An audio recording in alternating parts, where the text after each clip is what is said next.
había pedido el día jueves, les recuerdo a los que estuvieron y a los que no, que si podían leer el libro de Ruth, porque el libro de Ruth es un libro que se lee muy fácilmente, es un libro muy cortito, pero a pesar de que es un libro corto, pequeño, en cuanto a extensión literaria se refiere, es un libro muy grande en cuanto a su grandeza espiritual. Encontramos unas lecciones realmente maravillosas, ¿eh? Así que en esta tarde vamos a disfrutar de la exposición de la palabra a través del libro de Ruth y vamos a orar en este momentito para pedir la bendición del Señor. Queremos, como siempre, dar la bienvenida a todos, especialmente a los que probablemente esta tarde estén por primera vez. Yo veo caras nuevas en esta tarde, espero que estén a gusto, que estén cómodos y que podamos disfrutar todos de la palabra del Señor en este momento. Padre Celestial, te damos muchas gracias por este tiempo hermoso de alabanza, de adoración que hemos tenido. Gracias, Padre, por este lugar que tú nos has provisto para alabar y adorar tu nombre. Queremos pedirte en esta tarde que bendigas, Señor, este estudio de tu palabra, que seamos buena tierra donde pueda ser sembrada tu bendita y poderosa palabra. Quita todo obstáculo, todo impedimento, abre nuestra mente, nuestro corazón, nuestro oído espiritual, para que podamos aprender y descubrir las maravillas de tu palabra, Señor. Ponemos delante de ti, pedimos tu bendición, que todo cuanto aquí se haga y se diga sea para tu gloria y tu honra. Gracias también por los hermanos de diferentes naciones que en este momento a través de internet están en sus hogares, en sus países, también escuchando tu palabra. Bendícelos también a ellos y a todos y a cada uno de nosotros. Aquí estamos para aprender de ti. En el nombre de tu amado Hijo Jesús. Amén y amén. Vamos al libro de Ruth, por favor, rápidamente. Ya se han leído unos versículos en esta tarde. Para los que han leído el libro, saben perfectamente que es un libro que está a continuación de la historia de los jueces, lo cual no significa que ya la historia de los jueces pasó al pasado, a la historia, y comienza una etapa nueva, sino que la historia de la familia de Elimelech y su esposa, Noemí, y de sus hijos, se lleva a cabo durante el período de los jueces. La mayoría de los comentaristas dicen que pudo ser, por lo que a continuación les voy a leer, que lo que le ocurrió a Elimelech y a Noemí y a su familia fue probablemente durante el tiempo de Gedeón, el juez llamado Gedeón. Por una sencilla razón, porque dice en el libro de los jueces que durante el tiempo de Gedeón, el pueblo de Israel hizo lo malo ante los ojos del Señor. Y el Señor ya les había dicho muy claramente que una de las cosas que le podían ocurrir en el futuro, que de hecho ocurrió, es que vendría hambre a la tierra. Y curiosamente, si leemos la historia de todos y de cada uno de los jueces, que es una historia de casi 300 años, muy larga, encontramos que en el tiempo, en el periodo de Gedeón, fue cuando hubo hambre. Dice que eran los madianitas, que subían de su país, subían de la parte donde ellos estaban, y dice que subían justamente en el tiempo de la cosecha y arrasaban con todo. Dejaban al pueblo muerto de hambre, el pueblo entró en una crisis económica, la gente tuvo que ir al monte a esconder en cuevas, y es cuando ellos claman al Señor y el Señor levanta a Gedeón. Así que ya nos hemos situado, la historia que vamos a contar esta tarde se llevó a cabo probablemente durante el tiempo del juez llamado Gedeón. Los personajes principales que aparecen en el capítulo 1 ya los conocéis. Elimelech, que es el padre de la familia, cuyo nombre significa mi Dios es rey. Eli, mi Dios, Melech, rey. El nombre de su esposa es Noemí, significa dulce, significa placentera. Tenía 2 hijos.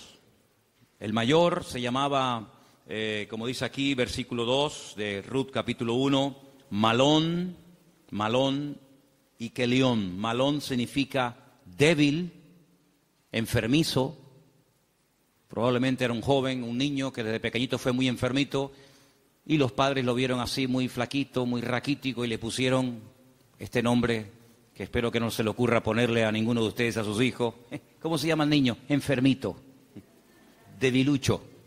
Y el otro no se queda atrás. El otro, Kelión, significa abatido o consumido. Dicho en términos modernos, el hecho polvo de la familia. ¿Qué familia? Bueno, ellos viven en una pequeña población llamada Bet-Lehem, cuyo nombre significa la casa del pan, en la provincia de Judea, el mismo pueblo donde tiempo más tarde nacería el rey David y donde mucho tiempo después nacería nada más y nada menos que el Mesías, el Señor Jesucristo. Ellos ven que el país está pasando por un momento terrible, diríamos hoy en día de paro, de crisis, de pobreza, de miseria, y deciden irse a vivir al extranjero, concretamente a Moab. ¿Qué país sería hoy en día Moab? Bueno, sería el territorio que ocupa Jordania, ¿vale? Hay muchos lugares desde Israel, estando uno viajando por la carretera de Israel, que lo que separa a Jordania de Israel es simplemente la frontera natural del río Jordán y la frontera natural del Mar Muerto. Si tú estás en Israel y ves perfectamente Jordania enfrente de ti. Bueno, pues a ese país llamado Moab, en aquel momento, es donde Elimelech dice, bueno, vámonos de aquí porque aquí nos vamos a morir de hambre, no hay trabajo, no, hay hambre, hay escasez, y se van a vivir a Moab.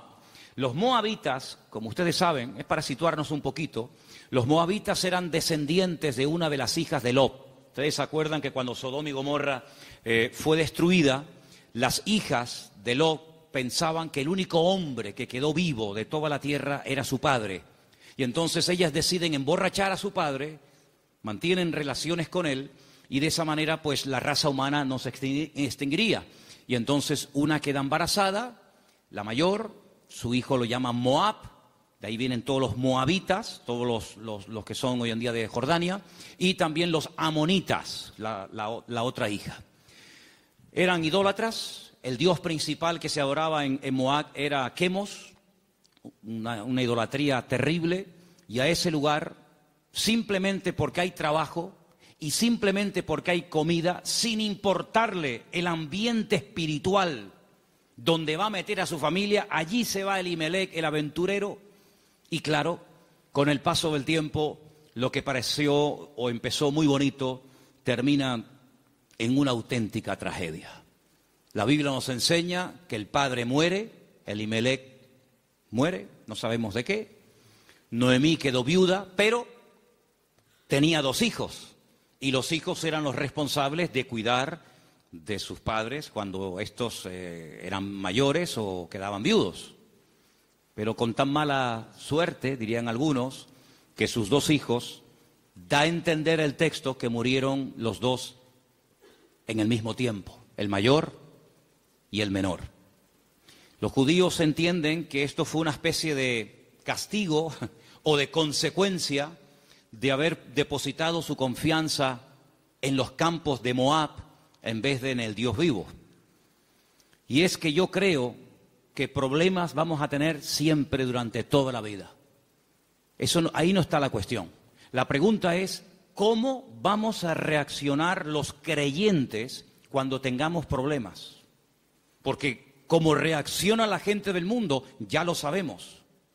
Pero ¿cómo debe de reaccionar un hijo, una hija de Dios, una familia cristiana, creyente en el Señor, cuando vienen tiempos difíciles? De paro, de enfermedad, de muerte, de separaciones de los padres o problemas económicos. ¿Cómo vamos a reaccionar ante la adversidad? Bueno, no se le ocurrió otra cosa a Elimelech que decir, vámonos de aquí y nos vamos a Moab y empezamos de cero. Bueno, esos eran sus planes, pero dice la Biblia que a veces nuestros pensamientos no son los pensamientos de Dios. Y allí, de la noche a la mañana, hermanos, aquello que empezó tan bonito, terminó siendo una auténtica tragedia. 3 viudas. Orfa, la que se casó con uno de los hijos de Elimelech y Noemí. Ruth, la otra que se casó con otro hijo. Y también Noemí. 3 mujeres solas ante el peligro. En aquella época no había pagas, ni había ayudas del gobierno, ni del Estado para mujeres viudas.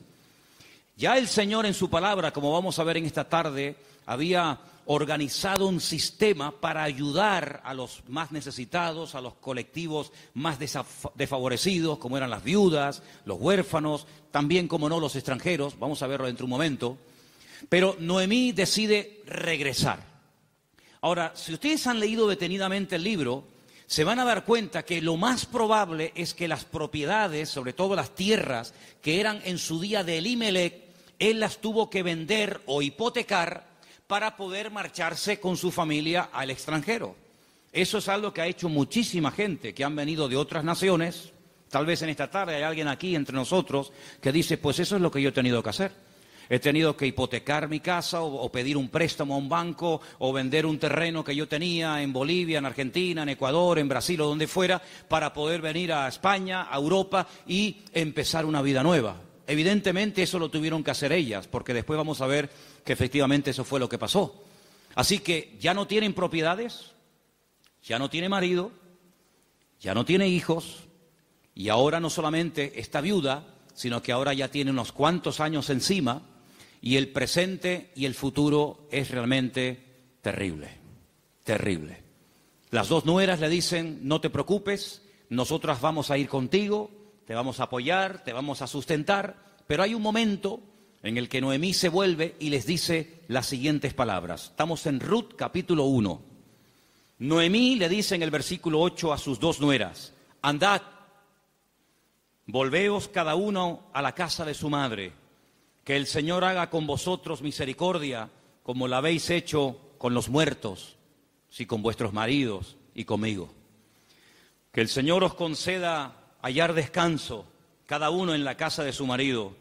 Luego las besó y ellas alzaron la voz y lloraron.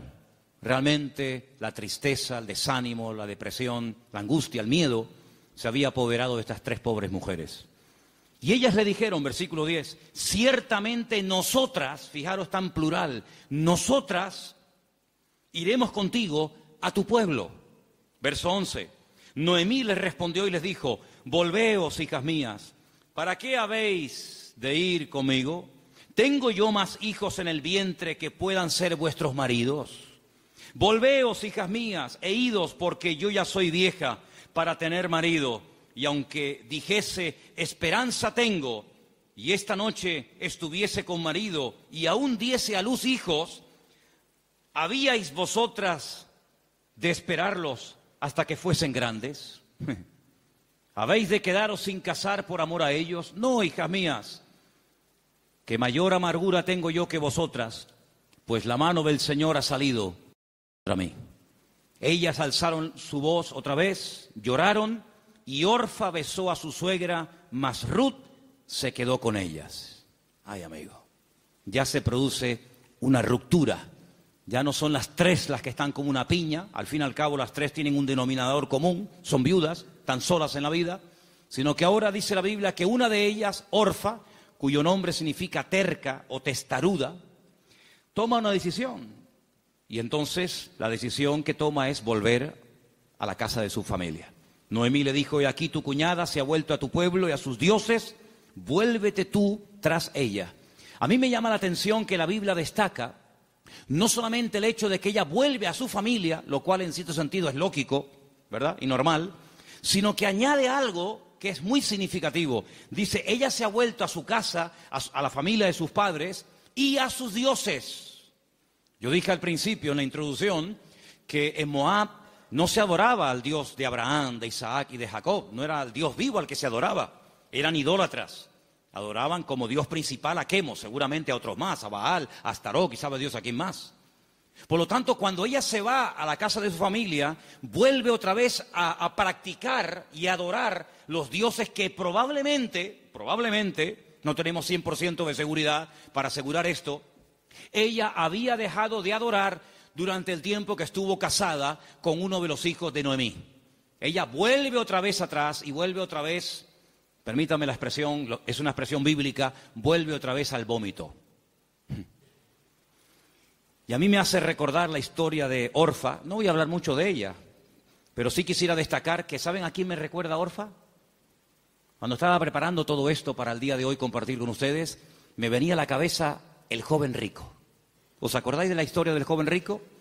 Un chico aparentemente que quería saber la verdad, que quería crecer, que quería respuestas a sus preguntas y a sus dudas. Y cuando el mismísimo Señor Jesucristo le dice, tú has hecho esto y esto y esto y esto, y está muy bien. Pero yo observo, yo noto que a ti te hace falta una cosa en la vida. Y te voy a decir qué es lo que a ti te hace falta. Y se lo dice, y dice que se puso muy triste y dio media vuelta y se marchó, y ahí acaba la historia del joven rico. A pesar de que el Señor le dijo algo tremendo, ven conmigo, pero él no estuvo dispuesto a pagar el precio. Viendo Noemí que una de sus nueras se ha vuelto atrás a sus dioses, a su antigua vida, le dice a la otra que le queda, a Ruth, versículo 15, he aquí tu cuñada se ha vuelto a su pueblo y a sus dioses, vuelve tú tras ella. Y ahora viene una de las declaraciones más hermosas de toda la Biblia. Versículos que mucha gente sabe de memoria, porque son una declaración muy profunda de lo convencida que estaba, de lo dispuesta que estaba Ruth de no dar marcha atrás. Los leo, versículos 16 y 17. Ruth le dice, no me ruegues que te deje y me aparte de ti, porque a donde quiera que tú fueres, iré yo. Donde quiera que vivieres, viviré. Tu pueblo será mi pueblo, y tu Dios será mi Dios. Donde tú murieres, moriré yo, y allí seré sepultada. Así me haga el Señor y aún me añada, que solo la muerte hará separación entre nosotras dos. ¿Cuántos dicen amén? Y allí se van estas dos mujeres. Claro, lógicamente Noemí es mucho más mayor que Ruth, pero allí emprende una aventura rumbo a lo desconocido. Se va Ruth a un país que no conoce, solamente de oídas, donde las costumbres, la religión, por decirlo de alguna manera, las leyes son completamente diferentes a la cultura, al país en el cual ella ha vivido durante toda su vida. Pero allí se va dispuesta a adorar al Dios de Noemí. Podríamos decir, en términos que nos podamos entender en esta tarde, que Ruth verdaderamente lo que decide es convertirse, no solamente ayudar y no dejar abandonada a su suegra, sino convertirse al Dios de su suegra y lógicamente también de su marido y en su momento de su suegro. Tu pueblo será mi pueblo, tu Dios será mi Dios. El Dios monoteísta, el Dios que no acepta que se adore a otros dioses aparte de Él, sino que, como dice en su palabra, al Señor tu Dios adorarás y a Él solo servirás. ¿Cuántos dicen amén? Allí se va Ruth rumbo a lo desconocido. Y saben, hermanos, hay un capítulo en la Biblia, que es el famoso capítulo de la mujer virtuosa de Proverbios, que si no me equivoco creo que es el capítulo 31, el último capítulo del libro de Proverbios, que se llama La mujer virtuosa, Eshet Hayil. Y Ruth es la única mujer en todo el Antiguo Testamento que recibe el título de Eshet Hayil, que significa mujer virtuosa. Es decir, que cuando leas el capítulo 31 de Proverbios y que te habla de la mujer virtuosa, tú dices, bueno, ¿y quién es una mujer virtuosa? ¿A quién puedo ver como punto de referencia en la historia de la Biblia para saber a lo que se refiere el Señor? Ahí la encuentras en el libro de Ruth. Una mujer sacrificada, trabajadora, fiel, que es capaz de renunciar a todo a cambio de nada, aparentemente. Una mujer que incluso está dispuesta a morir en tierra ajena.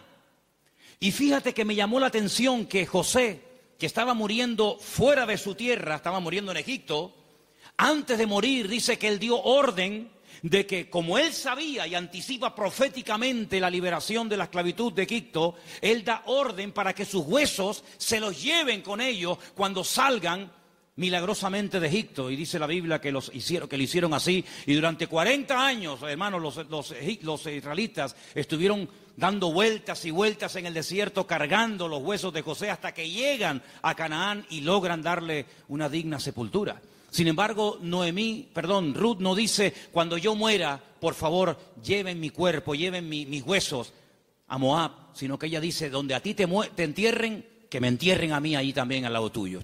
Sí, una mujer decidida, una mujer comprometida, en otras palabras, una mujer con las ideas claras. ¿Cuántos dicen amén? ¿Cómo vamos a reaccionar frente a la adversidad? Porque si huyeron de Israel, de Betlehem, huyeron a Moab para buscar una mejor vida, ahora la tortilla se ha dado la vuelta. Ahora cuando regresan, ya sin marido y sin hijo, y con unos cuantos años encima, sola, viuda y sin recursos, hipotecada hasta las cejas y con otra nuera que la acompaña, pues no piensen ustedes que el retorno fue mejor que la ida. Es más, dice la Biblia que cuando las vieron entrar por el pueblo de Betlehem, toda la ciudad se echó a la calle diciendo, madre mía, podríamos utilizar el refrán popular nuestro que dice, ¿quién te ha visto y quién te ve? La mujer salió, o las mujeres salían al encuentro a saludarla y le decían, Noemí, Noemí, tantos años sin saber de ti, vienes sin marido, vienes sin hijo, vienes enferma, golpeada, herida por la vida. Y ella decía, no, por favor, no me llaméis nunca más, no me llaméis más Noemí, porque yo no tengo placer, no tengo contentamiento, ya no me alegra, ya no me llena nada en la vida. Por favor, llamadme Mará, Mará, que significa mujer amargada o afligida. ¿Qué te parece? Y ahora uno dice, bueno, ¿y ahora qué? ¿Ahora qué? ¿A qué se van a dedicar estas mujeres? Ahora sí quiero que vayamos al libro de Levítico, donde hay unos versículos que pocas veces se leen, pero vamos a ver que son muy interesantes, porque en ese pasaje de Levítico, capítulo 19, del 9 al 10, no sé si ustedes lo tenían buscado, ¿no? Okay. Capítulo 19 de Levítico, vamos a leer una ley que solamente existía en el pueblo de Israel en aquel tiempo, y es una ley tan extraordinaria, tan increíble, que fue lo que ayudó en cierto sentido a restaurar la vida de Ruth y de Noemí en aquel nuevo país para ella. Levítico capítulo 19, versículos 9 y 10, el Señor dice en su palabra, cuando ciegues la mies de tu tierra, no segarás hasta el último rincón de ella, ni espigarás tu tierra segada. No rebuscarás tu viña, ni recogerás el fruto caído de tu viña. Para el pobre y para el extranjero lo dejarás, dice el Señor. ¿Qué es lo que hacía la gente? Cuando iba a coger la cosecha, arrasaban con todo. Y si se caía un racimo de uvas, o se caía una espiga de trigo, o de cebada, o de lo que fuera, daban marcha atrás y lo recogían. Y si alguien se metía en aquel campo después del tiempo de la siega, estaba pelado, no había nada.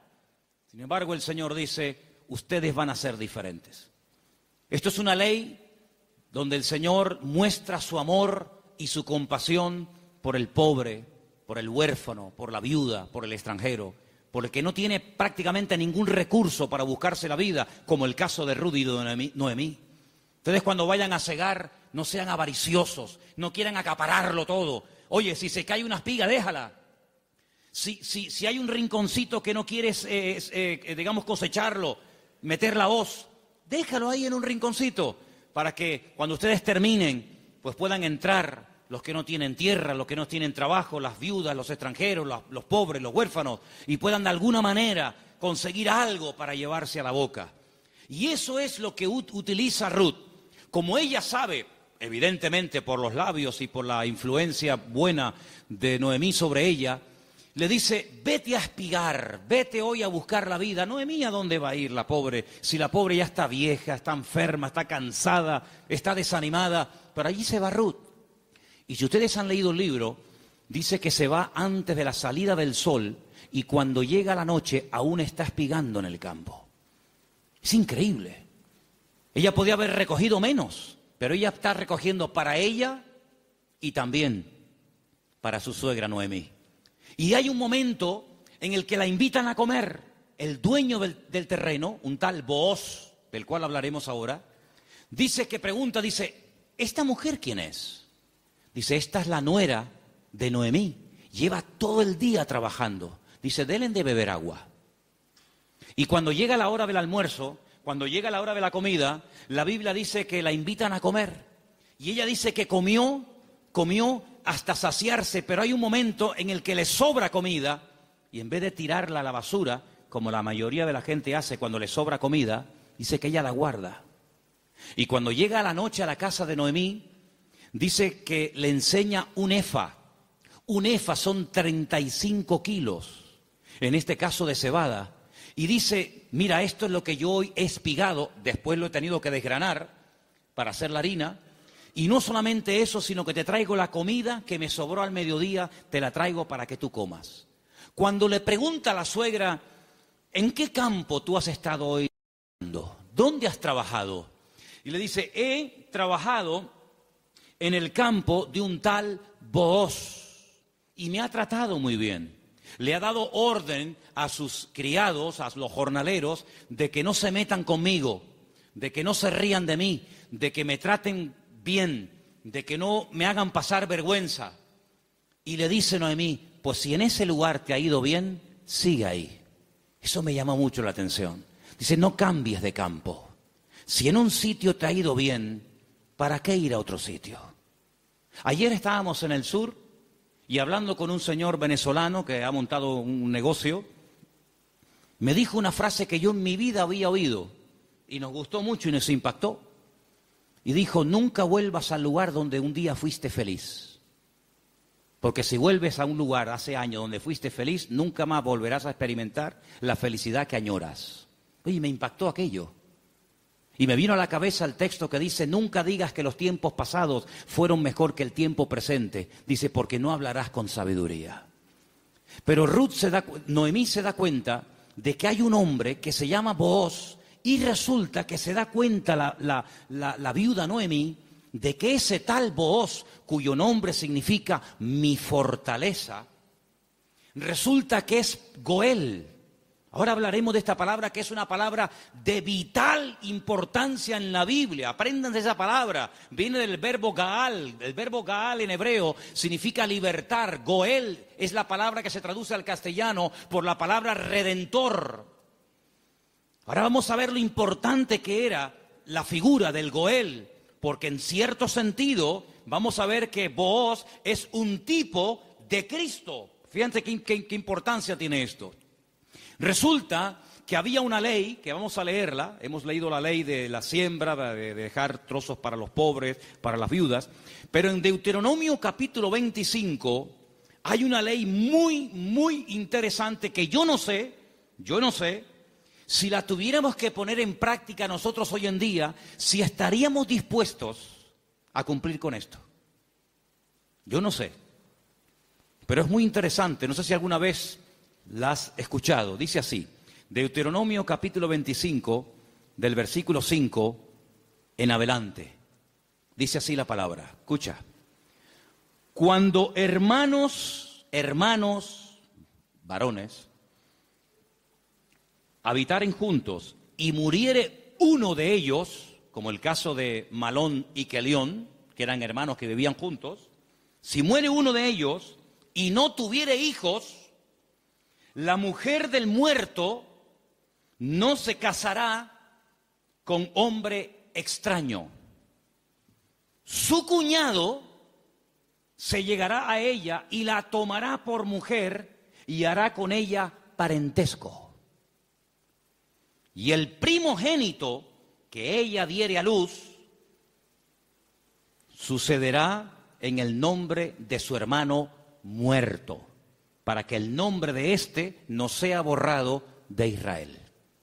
¿Entendéis, no? Si el hombre no quisiere tomar a su cuñada, irá entonces su cuñada a la puerta, a los ancianos, y dirá, mi cuñado no quiere suscitar nombre en Israel a su hermano, y no quiere emparentar conmigo. Entonces los ancianos de aquella ciudad lo harán venir, hablarán con él, y si él se levantare y dijere, no quiero tomarla, se acercará entonces su cuñada delante de los ancianos, le quitará el calzado del pie, le escupirá en el rostro y le hablará y le dirá, así será hecho al varón que no quiere edificar casa a su hermano. Y se le dará este nombre en Israel, la casa del descalzado. Qué ley tan extraña, ¿no? Dos hermanos y uno de ellos muere sin haber tenido hijos, y para que no se olvide o para que no se quede su nombre borrado en la historia, el hermano vivo, que es el Goel, el Redentor, tenía que casarse con la viuda, y el primer hijo que naciera de esa relación es como si fuera hijo del hermano difunto, para que de esa manera se perpetuara su nombre y para que de esa manera las herencias y las tierras no se diluyeran en el espacio y en el tiempo. Y esto es lo que le ocurre a Ruth. Ruth resulta que se casó con un judío, con un hombre de Belén de Judea, pero ella no tuvo hijos con él. Su hermano, es decir, su cuñado, también murió. Por lo tanto, no hay posibilidad de redimirla. Pero cuando llegan a Israel, la familia de Elimelech, la familia de su marido, pues siguen viviendo allí. Y hay un pariente cercano al cual Booz le dice, oye, a ti te corresponde el derecho de casarte con Ruth. A ti te corresponde el derecho de pagar todas las deudas de Ruth. A ti te corresponde recuperar el patrimonio y las tierras que en su tiempo tuvieron que venderse para que esta familia tuviera que irse al extranjero. Es decir, te haces cargo de la tierra, te haces cargo de las deudas y te haces cargo de la viuda. Y este dice, de eso nada. De eso nada. Pagar yo deudas que no son mías y casarme yo con una mujer que a mí ni me va ni me viene. Y Booz dice, muy bien, vamos a ir delante de 10 ancianos, vamos a ir delante de un minyan, delante de 10 hombres judíos, y tú vas a decir eso delante de ellos, que no quieres redimir a Ruth, que no quieres hacerte cargo de sus deudas, de sus hipotecas y de la viuda, y lo vas a decir delante de testigos. Y lo dice. Y entonces es cuando entra en escena Booz y le dice a Ruth, hija, tú no te preocupes ahora. La diferencia de edad de Ruth y de Booz tenía que ser inmensa. Algunos comentaristas dicen que ese pariente que rehusó casarse con Ruth probablemente era un hermano de su suegro, de Elimelech. Y algunos comentaristas también he oído que opinan que Booz puede ser que también estuviera emparentado con su suegro, de tal manera que ya era un señor mayor, una persona ya de cierta edad, había una diferencia de edad tremenda. Pero él asume la responsabilidad, no solamente de casarse con la viuda, sino de pagar la hipoteca y las deudas que la familia dejó y que hay que volver a recuperar las tierras. Lógicamente todo eso costaba dinero. Solamente había dos posibilidades de que en Israel una persona que se desprendiera de patrimonio pudiera volver a recuperarlo. Solamente había dos formas. Una, que llegara el año de jubileo. ¿El año de jubileo qué era? Era una celebración, una fiesta que se llevaba a cabo cada 50 años.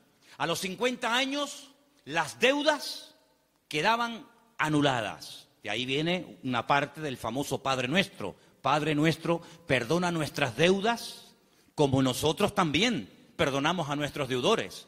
Está inspirado un poco en el año de jubileo. Los que eran esclavos, se les daba la libertad. Si alguno no quisiera, había todo un proceso para poder volver a retenerlo. Y si alguien había tenido que vender por cuestiones económicas, por necesidad, una propiedad, un terreno, cuando llegaba el año de jubileo, repito, cada 50 años, bueno, todo volvía otra vez a sus dueños originales. ¿Para qué esta ley? Para recordarle al pueblo de Israel que la usura, el querer cada vez tener más y más y más y más y más, a cambio de las desgracias ajenas, eso no se podía dar en el pueblo de Israel. Cada 50 años se empezaba de cero. Nadie le debe nada a nadie. Los ricos no iban a ser cada vez más ricos y los pobres cada vez iban a ser más pobres. De esa manera era una ley justa, una ley donde se le daba oportunidad al que se había endeudado y jamás iba a poder pagar las deudas. Fíjate qué terrible la ley de los desahucios en España. 600.000 familias, 600.000 familias, multiplica por 3 o 4 miembros cada familia, estamos hablando ya de millones de personas, tuvieron que dejar la casa que no podían pagar, los padres en algunos trancarle la nómina y un alto porcentaje es decir, un sistema faraónico donde te ofrecían todo los bancos a cambio de nada, y te llamaban y te ofrecían todo llamándote a tu casa, y una vez que te tienen en su territorio, te aprieta el nudo, amigo, y de aquí no sales nunca. El sistema del faraón en los tiempos modernos. En vez de faraón, llámalo como quieras. Sin embargo, Dios en su palabra jamás iba a permitir que su pueblo cada vez fuera de mal en peor, endeudándose de tal manera que al final era imposible hacer frente a semejantes deudas. Y una cosa también muy importante, aunque no es el tema a tratar, entre hermanos no se podían dar préstamos con intereses. Ustedes saben que hay personas que están pagando muchos años y todavía la deuda no se ha pagado. Lo que están pagando es simplemente parte de los intereses, porque son tan elevados que por una regla de 3, cuanto más pagas, más debes. ¿Cómo se come eso, hermano? Así que la única forma de recuperar una tierra que se había vendido era llegar al año de jubileo. Pero ¿quién le aseguraba al que había vendido una propiedad, ponte que tuviera 40 o 50 años, que iba a durar otros 50 años para recuperar la tierra? Era prácticamente imposible, impensable. Pero luego había otra forma. Era otra forma. Pero claro, ahí había que tener mucho amor y mucha compasión. Y era decir, no es mi deuda, entre comillas, no es mi problema, pero yo voy a redimirte, yo voy a ser tu Goel, yo voy a asumir cuánto debes. Pues mira, tuve que vender la casa, tuve que hipotecarla, tuve que vender el terreno, tuve que hipotecar los animales. En algunos casos tuve que vender a mis hijos como esclavos a trabajar a jornal durante un tiempo. Yo me hago cargo de todas tus deudas y encima me caso contigo, levantamos descendencia y empezamos una vida nueva. ¿Cuántos dicen amén? Bueno, hermano, eso fue lo que hizo el Señor Jesucristo por todos y cada uno de nosotros, ¿sí o no? Cuando vinimos al Señor, la inmensa mayoría de los que estamos aquí y muchos de nosotros, ¿cómo vinimos al Señor? ¿En nuestro mejor momento? Yo pienso que la mayoría de los que nos hemos convertido al Señor, cuando vinimos a los pies de Cristo, vinimos en nuestro peor momento. Algunos desanimados, otros enfermos, otros enganchados, otros esclavos de no sé qué y de no sé cuánto. Pero el Señor Jesucristo dijo, a ver, ustedes tienen una deuda tremenda. Y una deuda no con un banco, no con una financiera. Ustedes tienen una deuda conmigo. Y es una deuda que no se puede pagar con trabajo, ni con dinero, ni con lágrimas, ni con sudor. Es una deuda que solamente se puede pagar con sangre. Pero no cualquier sangre, sino con la sangre preciosa de Jesucristo. Y vuestra miseria, vuestra hipoteca, vuestra crisis material y espiritual, yo me hago cargo de ella. Y yo os compro a precio de sangre. Y por eso podemos leer en Primera de Pedro unos versículos tremendos, donde basados en la ley del Goel, el que redimía al que estaba destruido, Pedro dice, tenéis que saber, hermanos queridos, Primera de Pedro 1:18, que habéis sido rescatados. Eso fue lo que hizo Booz por Ruth, rescatarla, redimirla. Vosotros fuisteis rescatados de vuestra vana manera de vivir, la cual recibisteis de vuestros padres. No con cosas corruptibles como oro o con plata, sino con la sangre preciosa de Cristo, como de un cordero sin mancha y sin contaminación, ya destinado desde antes de la fundación del mundo. Cristo, antes de que existiera Adán y Eva, antes de que existiera el jardín del Edén, Él sabía que un día iba a venir a este mundo a morir en la cruz por los pecadores. Desde antes de que el mundo existiera, ya Él sabía que su destino iba a ser ese. Desde antes de la fundación del mundo, pero manifestado en los postreros tiempos por amor de vosotros. Y mediante Él, ¿cuál creéis en Dios? Quien le resucitó de los muertos y le ha dado gloria, para que vuestra fe y esperanza sean en Dios. ¿Cuántos dicen amén? Este Booz es un hombre tremendo. Es un hombre que dice, bueno, yo soy rico, tengo tierras, tengo de todo. ¿Qué necesidad tengo yo de meterme ahora, permítame, en estos líos? Asumir deudas que yo no contraje. Si Elimelech hipotecó sus tierras y tuvo que vender sus casas, ¿a mí qué me importa? Diría alguno.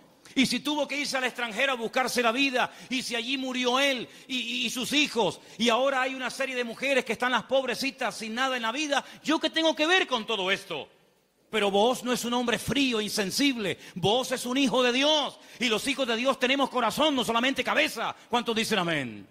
Hay que tener corazón. Hermanos, en las vestiduras del sumo sacerdote, que las tenéis ahí si queréis ver cómo eran.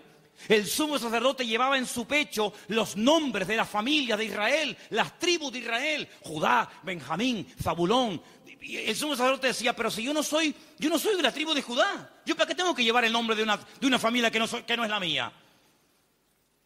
¿Por qué tengo yo que llevar en mi pecho el nombre de la tribu de Zabulón? Si yo soy levita. Pero es que el Señor le enseñó al pueblo de Israel a través del sumo sacerdote que para servir a Dios y para creer en el Señor y hacer su voluntad, uno tiene que tener corazón. ¿Cuántos dicen amén? Hay tanta insensibilidad, hermano, incluso en el pueblo de Dios. Sí, dicen que España es un país muy solidario, el país de más donaciones de órganos del mundo. Sí, está muy bonito. Pero hermanos, el mundo no nos tiene que dar ejemplos a nosotros, ni lecciones de solidaridad y de amor, sino que somos nosotros los que deberíamos ser la gente más solidaria y los que más apoyamos al necesitado del mundo, porque para eso el Señor nos ha puesto en esta tierra. Y Booz dijo, no, yo no me voy a limpiar las manos como tú que te has limpiado las manos, porque los que habéis leído el libro, os habéis dado cuenta que cuando al pariente cercano le dicen, oye, que hay unas tierras que son preciosas, están abandonadas, porque Elimelech se tuvo que ir al extranjero, pero son unas tierras hermosas. Este dijo, uy, estas son para mí, porque ahora junto las mías con las de Elimelech, y cuando yo me muera, mis hijos tendrán más herencia. Y tiene unos campos, y tiene unos olivares, y tiene, pero Booz le dice, pero espérate un momento. No solamente hay que recuperar tierras y propiedades, sino que aquí hay algo muy importante, y es que aquí hay una vida. Aquí no solamente hablamos de cosas, aquí hablamos de seres humanos. Qué interesante que Faraón decía, llévense las bestias, llévense los animales, pero déjenme las mujeres y los niños aquí. Qué curioso, ¿no? Interesante, ¿no? Y Booz dijo, no, si tú no quieres hacerte cargo de esta situación y no quieres coger todo el paquete, sino lo que te interesa, y renuncias, entonces yo hago acto de presencia. Y ahí entra Booz en escena, y dice la Biblia que se casan, y desde el momento en el que Ruth entra en contacto con Booz, su vida cambió radicalmente. Pero yo pregunto, ¿y este hombre tan bueno, tan solidario, con un corazón de oro, que sin comérselo ni bebérselo, se encuentra de la noche a la mañana teniendo que asumir una responsabilidad tremenda de atender a una viuda, con lo que eso conlleva, de atender también a una suegra que no era la suya, pero que viene en el paquete también incluida, de tierras, de hipoteca? Este pedazo de hombre, ¿de dónde salió? Algunas hermanas solteras que están orando para tener un compañero, un varón en la vida, dice, pero Señor, súpleme un Booz. ¿Dónde están esos hombres? Bueno, yo no sé dónde están, pero yo te digo una cosa, yo sé de dónde salió este. ¿Sabes de quién es hijo Booz? ¿Tú te acuerdas cuando un día el general Josué le dice a 2 de sus soldados, vamos a entrar a Canaán, cosa que Moisés no logró hacer? A nosotros nos corresponde ahora entrar y tomar posesión de la tierra. Pero antes de entrar, vamos a hacer algo. Voy a mandar a 2 espías, no exploradores como los que mandó Moisés, que fueron unos inútiles, sino 2 espías. 2 hombres que entren secretamente y cuando vengan nos digan qué estrategia tenemos que emplear para atacar este pedazo de ciudad con doble muro, cerrada, imposible de conquistar. Y ahí se van estos 2 hombres. Y van y se quedan en una casa de prostitución. Y algunos dirán, ¿y cómo 2 hombres del pueblo de Israel se van a semejante lugar? Bueno, no es que fueron a pecar, sino que era el lugar donde 2 extranjeros pasarían desapercibidos perfectamente, porque por allí entraban y salían muchos. Y allí contactaron con la dueña de aquel negocio, por llamarlo de alguna manera, y la dueña una noche en una habitación les dice, yo sé quiénes son ustedes, yo sé de qué país sois, yo sé que vosotros sois israelitas, y yo he oído lo que vuestro Dios ha hecho por vosotros. Yo he oído que ustedes salieron de un país llamado Egipto y cuando llegaron a la frontera natural del Mar Rojo que no podían avanzar y el faraón venía detrás, ustedes clamaron al Señor y el Señor les abrió el Mar Rojo y ustedes pasaron por en medio de él. Y cuando el faraón intentó meterse, el Señor cerró las aguas y murieron los ejércitos del faraón. Y ustedes entraron por el desierto y hemos oído lo que el Señor ha hecho por vosotros. Y por eso la ciudad está muerta de miedo y ha desfallecido nuestro corazón. Yo suplico, yo ruego por amor de vuestro Dios, que cuando entréis y toméis posesión de la tierra, porque sabemos, y dice así, sabemos que Jericó va a ser tomada y conquistada por vosotros, que tengáis misericordia de mí y de mi familia. Y estos hombres se quedan sorprendidos porque esta mujer está contando las noticias de hace 40 años. ¿Tú te acuerdas de lo que leíste en el periódico hace 40 años?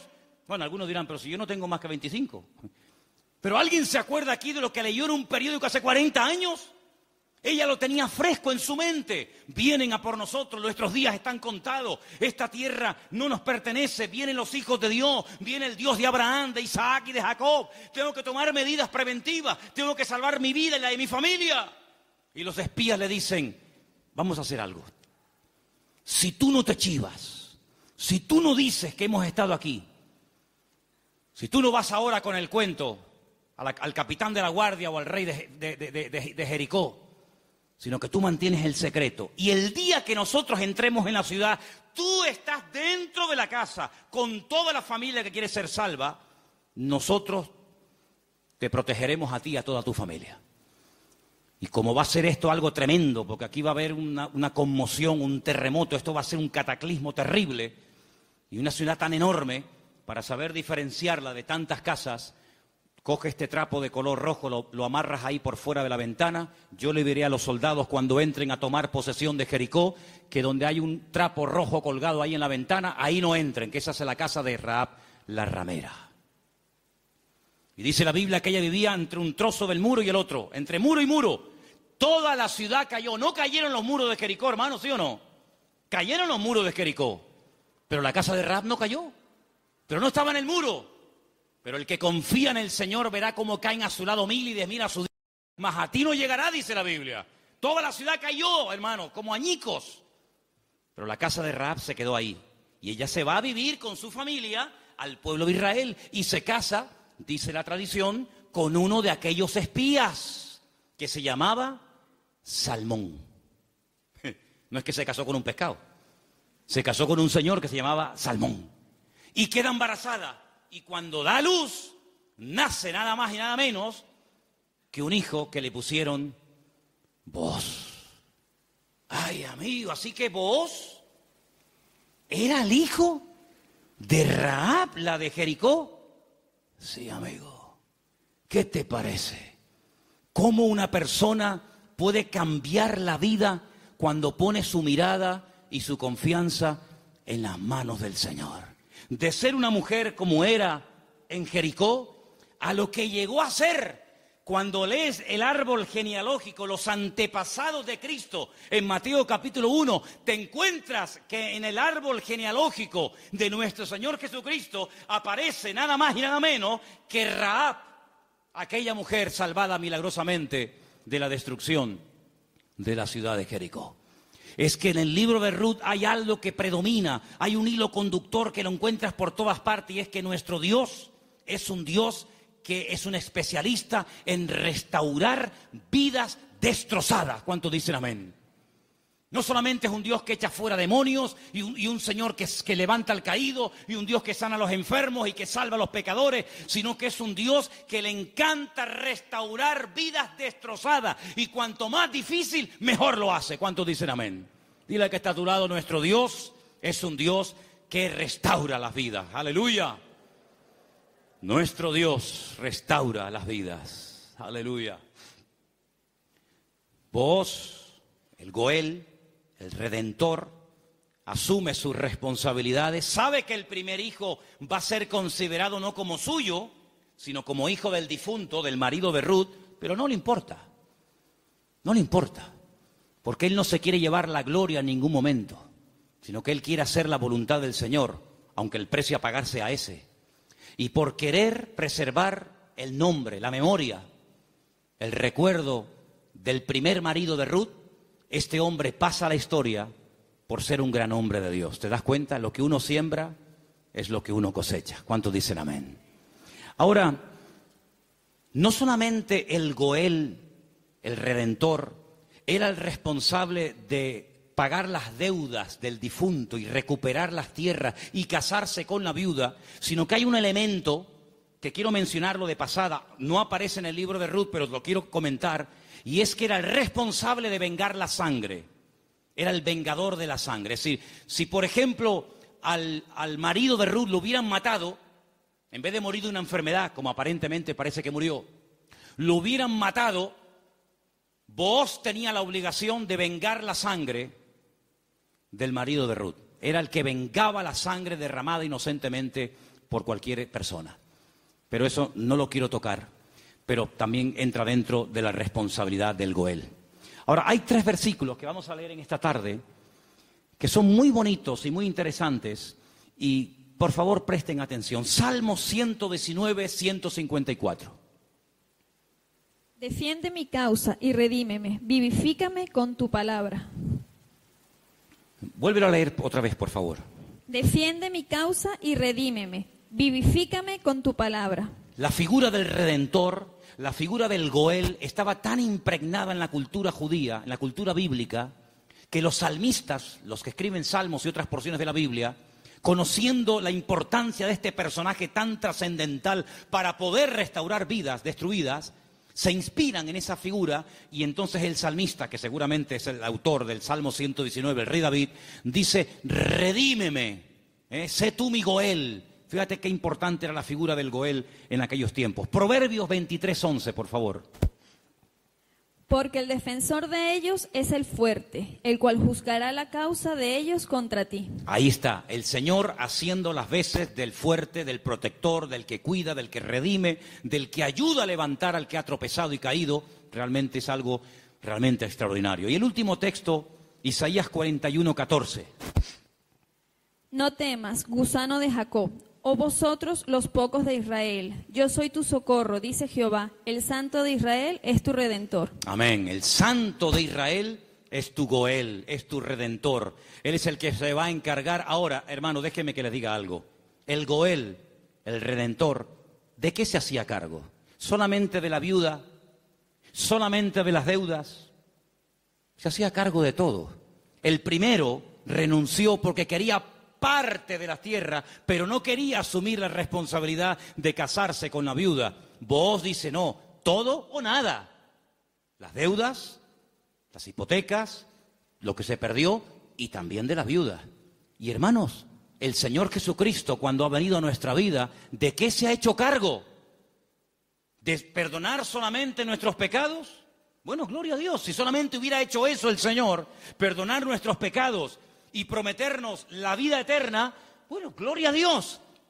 Pero es que hay mucho más que eso. Es que con la salvación, con la conversión, no solamente va incluido el perdón de mis pecados, sino la protección física y espiritual de mi vida. Y Él ha prometido suplir todas mis necesidades. ¿Por qué? Porque es mi Redentor, porque es mi Goel. ¿Quién iba ahora a darle comida y vestido y atender y cuidar y mimar y amar a Ruth? Pues tú, que para eso te has casado con ella, el Goel, el Redentor. Bueno, pues eso es lo que el Señor ha hecho con nosotros. En ciertos sentidos, como que se ha casado Dios con su pueblo. A su pueblo le llama su cuerpo. Ese cuerpo tiene una cabeza que es Cristo. Y Él es el que se encarga de todos y de cada uno de los detalles de nuestra vida. Entonces, yo no entiendo cuando hay creyentes que tienen una fe muy grande para una cosa y luego para otro dudan. Pero que el Señor se ha hecho cargo y ha comprado todo. Tus deudas, tus enfermedades, tus desánimos, tus miedos, tus angustias, tus complejos, tu pecado, todo lo ha comprado el Señor. Y Él va a hacer una obra total y completa en la vida de todos y de cada uno de nosotros. ¿Cuántos dicen amén? Hermanos, en el capítulo 3 del libro de Ruth, en el versículo 1, me llamó la atención leyendo. Yo estuve leyendo en hebreo todo el libro y hay palabras que aparecen que son muy, muy interesantes. Pero hay una que particularmente me llamó la atención. En el versículo 1 dice, después le dijo su suegra Noemí, hija mía, ¿no te he de buscar hogar para ti, para que te vaya bien? Es decir, Noemí dice, yo voy a hacer todo lo posible para que tú a mi lado tengas algún día tu propio hogar. Y busqué la palabra hogar en hebreo. Y la palabra que aparece en el versículo 1, aquí traducida por hogar, es la palabra manoah. Y cuando yo veo en el texto que pone manoah, le digo a Elena, Elena, ¿no hay un personaje en la Biblia que se llama Manoah? Y me dice, sí. ¿Quién era Manoah? Sí, señor. Muy bien, hermano. Era el padre de Sansón, Manoah. Y digo, voy a buscar lo que significa Manoah. Y resulta de que me encuentro que la palabra hogar, Manoah, se puede traducir por descanso, tranquilidad, reposo, quietud y otros tantos sinónimos. Y me pongo a buscar versículos en la Biblia, solamente vamos a leer 2. Me pongo a buscar versículos en la Biblia donde aparece la palabra Manoah y me quedé sorprendido, porque una de las primeras veces que aparece la palabra Manoah, traducida aquí en el texto castellano-español por la palabra hogar, es en Génesis 8:9, y os vais a quedar sorprendidos, porque tiene que ver con un pájaro, tiene que ver con un animal. ¿Lo tenéis? Génesis capítulo 8, versículo 9, y dice así. ¿Lo tienen, chicas? ¿Sí? Vamos. Y no halló la paloma donde sentar la planta de su pie, y volvió a él al arca, porque las aguas estaban aún sobre la faz de la tierra. Entonces él extendió su mano y tomándola, la hizo entrar consigo en el arca. Noé no podía consultar el parte meteorológico, no tenía ordenador dentro del arca, no tenía WhatsApp y decir, oye, por ahí donde tú vives. Bueno, es que no podía decir eso, porque no había nadie con vida fuera del arca. ¿Y cómo consulto? ¿Cómo me atrevo yo a abrir la puerta del arca y si se me entra el agua adentro? Llevaba un año dentro de aquel barco. ¿Salgo o no salgo? Es que antes de salir hay que tomar medidas preventivas. No te tires a la piscina si no hay agua. No, hermano, eso es fe. No, eso es locura. Eso no es fe. Usted va a la piscina y está vacía. Pero usted, hermano, el justo por la fe vivirá. Y yo le diría, descanse en paz, hermano. ¡Pum! Ahí se quedó el hermano. Uy, le falló la fe. No, le falló la cabeza. Eso no es fe. Eso es un disparate. La fe no es locura. La fe es certeza. Es convicción. No es disparate, ni locura, ni emoción, ni sentimiento. Es seguridad de que lo que voy a hacer, mi Dios me ha dicho que lo haga. Ahora, una cosa es que el Señor me diga, tírate a la piscina, pero no hay agua. Si tú me lo dices, yo me tiro. Pero si tú no me lo dices, yo no me tiro ni loco. ¿Cuántos dicen amén? Muy bien. Noé dice, la única forma de comprobar es mandando una paloma. Y dice que abrió la ventana, la única ventana que había en el arca, suelta la paloma, y dice que la paloma no halló lugar donde reposar. Claro, estaba todo anegado en agua. Todavía no había bajado el nivel de las aguas. Y ahí aparece la palabra Manoah. No había reposo. No había un lugar donde poder decir, bueno, aquí me quedo y aquí crío mis polluelos y aquí me hago mi palomar y no sé qué, no sé cuánto. No había. ¿Por qué? Porque las circunstancias todavía no estaban preparadas para salir del arca.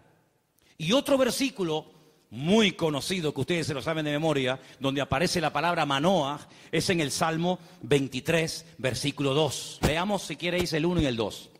Salmo 23, 1 y 2, que se lo saben de memoria, ¿sí o no? Que dice, vamos, dale. Jehová es mi pastor, nada me faltará. En lugares de delicados pastos me hará descansar. Junto a aguas de reposo me pastoreará. Junto a aguas de reposo, allí donde hay calma, donde hay quietud, allí me pastoreará el Señor. Una de las características del Señor es que lo que hace el Señor trae al corazón reposo, tranquilidad, paz. ¿Cuántos dicen amén? Donde hay paz, está el Señor. Donde no hay paz, dudo mucho de que el Señor esté. El apóstol Pablo le decía a los corintios, lo que yo les he enseñado es para poner orden en la iglesia, porque esto me lo dijo el Señor que compartiera. Porque en nuestras iglesias lo que caracteriza a nuestras congregaciones es el orden. Pero si alguien quiere ser contencioso, allá él. Por lo tanto, hermanos, lo que Noemí le está diciendo a su nuera, Ruth, es que el anhelo de su corazón es que Ruth logre tener algún día un reposo, que logre tener un sitio de tranquilidad donde sea feliz. Y por eso se traduce por la palabra hogar. Y yo pregunto una cosa, ¿y tu hogar cómo está esta noche? ¿Tu hogar es un lugar de reposo? ¿Tu hogar es un lugar de calma y de quietud y de paz? Porque si no lo es, la culpa no la tiene Pedro Sánchez, que dimitió ayer. ¿O también se la vamos a echar a él? La culpa no es de la izquierda ni de la derecha. Cuando no hay shalom bay, como dicen los judíos, cuando no hay paz en el hogar, ¿quién tiene la culpa? La cabeza. Así que la responsabilidad principal del hombre en el hogar es traer paz al hogar. Y si no la hay, ya sabes lo que tienes que hacer. Entra en tu aposento y tu Padre que te ve en lo secreto te recompensará en público. Si no tienes recompensa en público, es porque hace mucho tiempo que no estás en lo secreto, en lo escondido con Dios. ¿Cómo reaccionamos ante la adversidad? Es el título del mensaje de hoy. ¿Cómo reaccionamos cuando algo va mal? Siempre tenemos la tendencia de echarle la culpa a algo o a alguien. Si no es el pastor, es la mujer del pastor. Si no es la derecha, es la izquierda. Si no es el frío, es el calor. Si no es el que se fue, es el que se quedó. Siempre buscamos un chivo expiatorio al que echarle la culpa. Noemí, hay un momento cuando ella regresa del extranjero que le dice a la población de Betlehem: no me llaméis Noemí, porque la mano del Señor se ha vuelto contra mí. La mano del Señor no está contra ninguno de sus hijos. Simplemente que hay un trato, hay circunstancias, hay situaciones en la vida por las cuales tendremos que pasar, nos guste o no. Pero no tenemos que tener ningún temor, porque lo que permita el Señor en nuestra vida, todo absolutamente está bajo la mano y el control de nuestro Dios. ¿Cuántos dicen amén? Y eso fue lo que consiguió Ruth. Un hogar de paz, de quietud y de calma. Y quiero terminar leyendo unos versículos del libro de Ruth, capítulo 4, versículo 11, que fue la bendición que pronunciaron, la bendición que le dieron a los que se casaban ese día, a Ruth y a Booz. Capítulo 4, versículo 11. Dijeron los que estaban allí congregados, los testigos, todos los que estaban en el pueblo, del pueblo a la puerta con los ancianos, dijeron: testigos somos. El Señor haga a la mujer que entra en tu casa como a Raquel y como a Lea, las cuales edificaron casa de Israel, y tú seas ilustre en Efrata y seas de renombre en Belén, y sea tu casa como la casa de Fares, el que Tamar dio a luz a Judá, por la descendencia que de esta joven te dé el Señor. Y Booz tomó a Ruth, y ella fue su mujer, y se llegó a ella, y el Señor le dio que concibiese y diese a luz un hijo. Y hermanos, los últimos versículos del libro de Ruth dicen así, el verso 21, Salmón, el papá de Booz, es decir, el suegro de Ruth, engendró a Booz. Booz engendró a Obed, que significa servidor, el que sirve al Señor. Qué bonito, ¿eh? Obed engendró a Isaí, e Isaí engendró a David. Luego, si no me equivoco, Ruth fue bisabuela, ¿sí?, del rey David.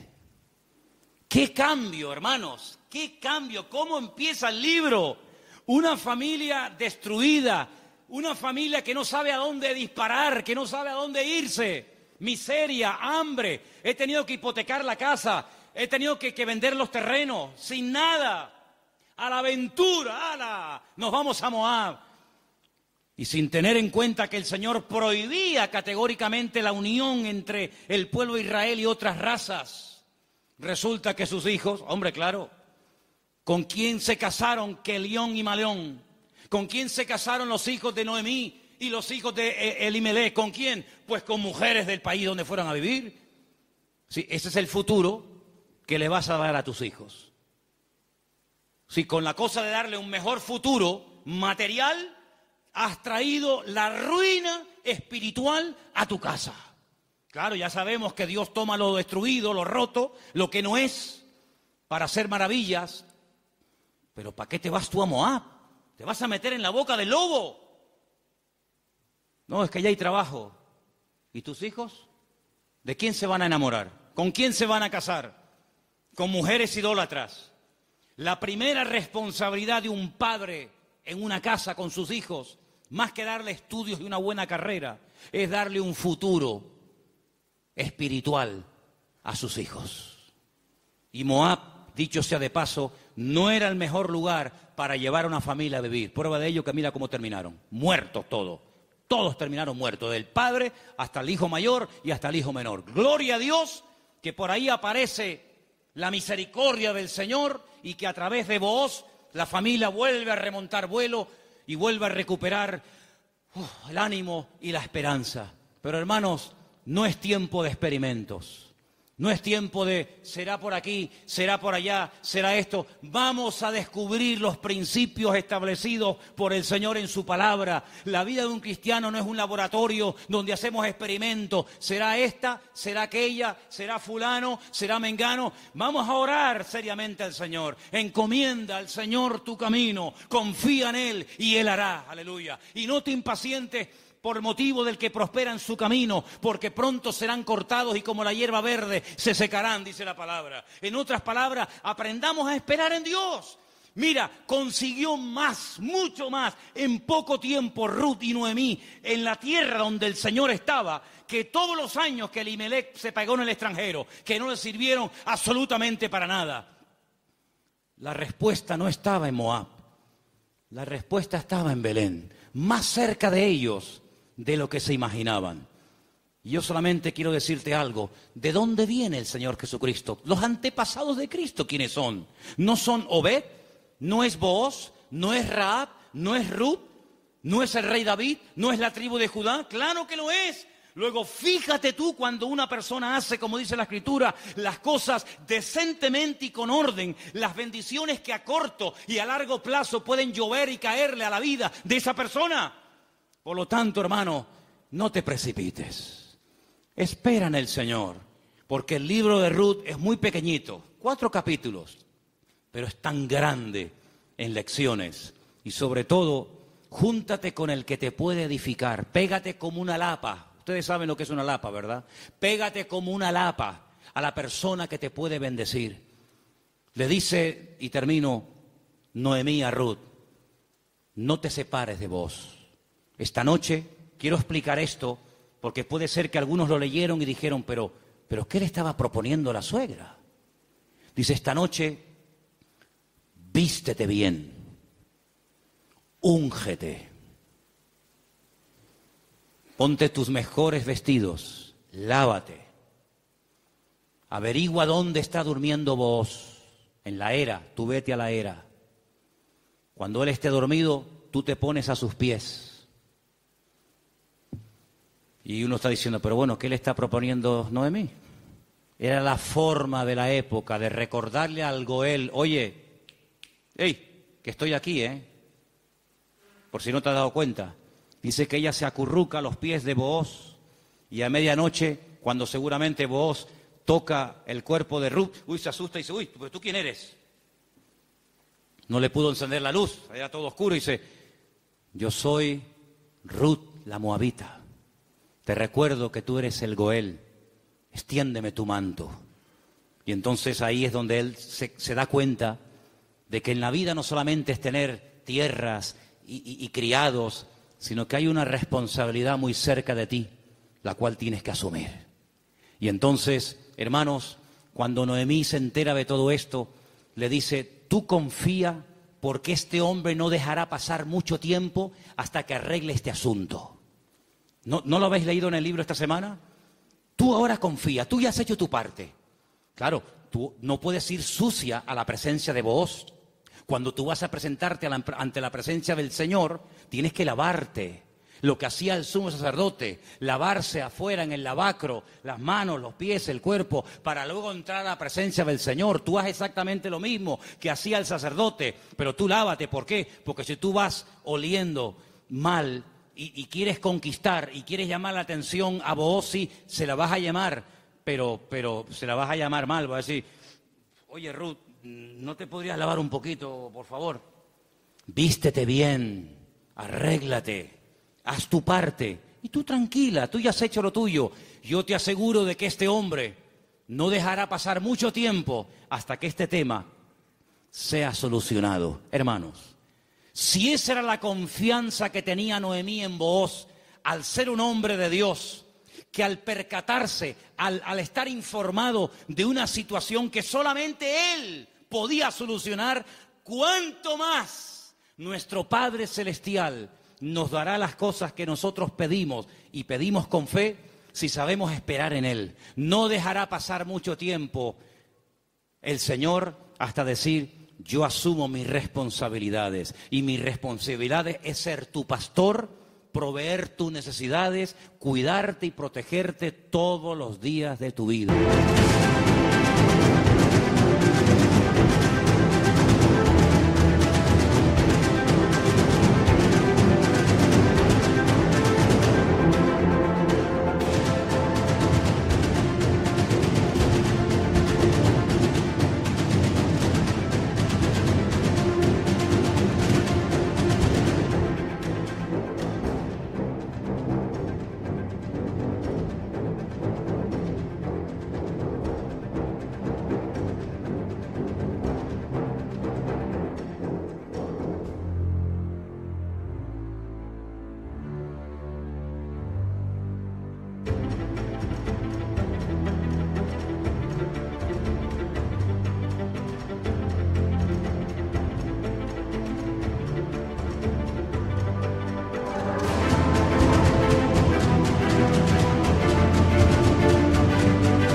Si Booz se encargó de Ruth, ¿cómo no se va a encargar nuestro Goel, nuestro Redentor, nuestro Rey de Reyes y Señor de Señores, de tus hijos, de tu esposa, de tu trabajo, de tu salud, de tu familia, cuando Él es el Señor Todopoderoso que todo lo sabe, todo lo conoce y ni siquiera hemos abierto la boca y ya el Señor sabe lo que mi vida necesita? Por lo tanto, ese fuerte aplauso a nuestro Goel, a nuestro Redentor, a Él la gloria. Él cuida de mi vida, aleluya. Fuerte ese aplauso al Señor. Él cuida de nuestra vida, hermanos. Amén. Amén. Amén. Amén. Amén. Amén. Aleluya. Cierra tus ojos, hermano. La paloma volvió por la tarde, después de dar vueltas y vueltas y vueltas y no encontrar un lugar donde poder posarse y descansar. Noé entendió que aún no era el tiempo. Pero ¿sabes qué? Ya nosotros no vamos a dar vueltas y vueltas y vueltas buscando, como dijo Pedro, ¿a dónde vamos a ir si solamente tú tienes palabras de vida? Aleluya. La búsqueda ya se detuvo hace tiempo, cuando nos dimos cuenta de que bebiendo de los pozos de esta vida siempre volvíamos otra vez a tener sed, hasta que probamos el agua viva de nuestro Dios. El que bebe de este agua volverá a tener sed, pero el que bebe de mí nunca más volverá a tener sed. Bendito sea tu nombre, Señor. Ahí donde estás, cierra tus ojos, inclina tu rostro, habla con tu Goel, habla con tu Redentor. Dile, Señor, hazte cargo de mi vida, Señor. Hazte cargo de mi casa, de mi familia, de mis hijos.